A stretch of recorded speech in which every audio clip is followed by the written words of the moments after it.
Hello guys, कैसे आप सब। स्वागत है मेरे चैनल पर। मैं हुसैन भाई नेटवर्क और आज हम बात करने जा रहे हैं एक बहुत ही कमाल के टॉपिक के बारे में। तो पहले मैं आप लोगों को एक रिमाइंडर दे देना चाहता हूँ कि कुछ नए एनिमे फिल्म्स इंडियन थिएटर्स में बहुत ही जल्दी आने वाला है और मैंने उस न्यूज के बारे में लास्ट वीडियो में डिस्कस किया था। तो अगर आपको उस न्यूज के बारे में डिटेल्स में जानना है तो फिर लास्ट वीडियो को जरूर चेक कीजिएगा। और अगर प्रेजेंट सिचुएशन की बात करें तो ये बात तो आपको पता ही होगा कि हम बहुत ही ज्यादा रिसेंटली इंडियन एनिमे प्लेटफॉर्म के बारे में बात कर रहे थे। इसी बीच में हम टेलीविजन नेटवर्क्स के बारे में तो एकदम भूल गए हैं और कोइंसिडेंस भी देखिए, टेलीविजन नेटवर्क्स में एक बहुत ही बड़ा बदलाव भी आ चुका है। तो ये बड़ा बदलाव सबको चौंकाने लायक है, लेकिन ये बदलाव आखिर है क्या, आज हम उसके बारे में ही बात करने जा रहे हैं। इसलिए बिना वक्त गवाए चलिए शुरू करते हैं आज का वीडियो। तो आपको तो याद ही होगा कि मैंने कुछ दिन पहले evolution of anime in India and Pakistan के बारे में एक वीडियो बनाया था। तो वहां पर मैंने टेलीविजन नेटवर्क के एस्पेक्ट के बारे में एक बहुत ही लंबा बात किया था। तो अगर आपको उसके बारे में डिटेल्स में जानना है तो फिर मैं कहूंगा कि आप उस वीडियो को देख लीजिए।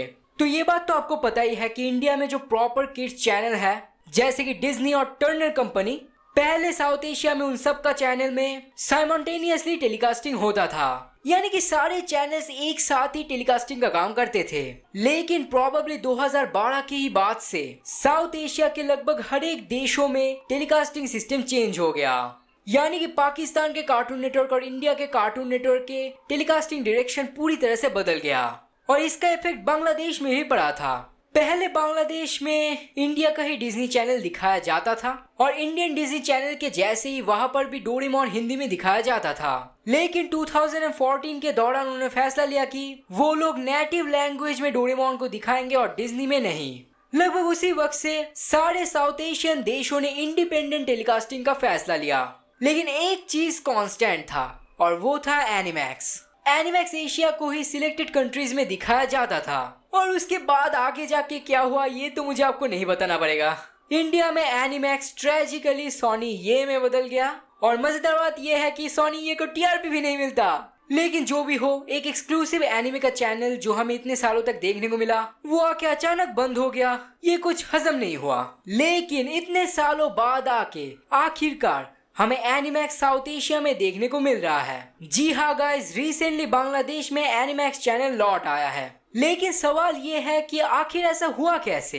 तो यहाँ पर एक नोटिस है, ये आप देख ही सकते हैं। तो क्योंकि ये बंगाली में है मैं आप लोगों को समझा देता हूँ कि आखिर हुआ क्या है। तो बांग्लादेश में 30 सितंबर से एक नया रूल लागू हुआ है और वहां पर कहा गया है कि केबल ऑपरेटर्स या फिर सेट टॉप बॉक्स में उनको 24 क्लीन फिट चैनल्स लगाना पड़ेगा। तो क्लीन फिट चैनल्स होते हैं बेसिकली वही फॉरेन चैनल्स जहां पर फॉरेन एडवर्टाइजमेंट दिखाया नहीं जा सकता, बल्कि लोकल ब्रॉडकास्टर वहां पर अपने खुद के कस्टमाइज लोकल एड्स दिखा सकते हैं इनकम करने के लिए। तो इसके बारे में मैं ऑब्वियसली डिस्क्रिप्टिवली बात नहीं करने वाला, बस यही जान लीजिए कि बांग्लादेश में एनिमैक्स चैनल आ चुका है और साथ ही साथ की ड्रामा के लिए आ रहा है केबीएस वर्ल्ड और केबीएस कोरिया। तो बांग्लादेशी एनिमे फैंस के लिए तो ये एक बहुत ही अच्छा न्यूज है। लेकिन अब सवाल ये है कि क्या एनिमैक्स इंडिया में रिटर्न होगा।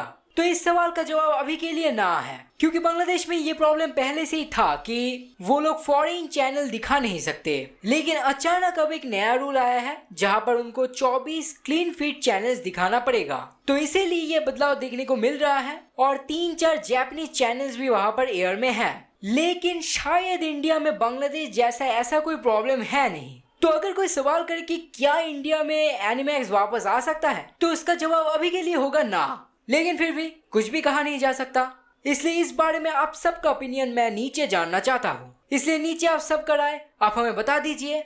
ऐसे तरह तरह की वीडियोस के लिए हमारे साथ ऐसे ही बने रहिए। तो आज के लिए बस इतना ही, मिलते हैं आगे एक और नए वीडियो के साथ।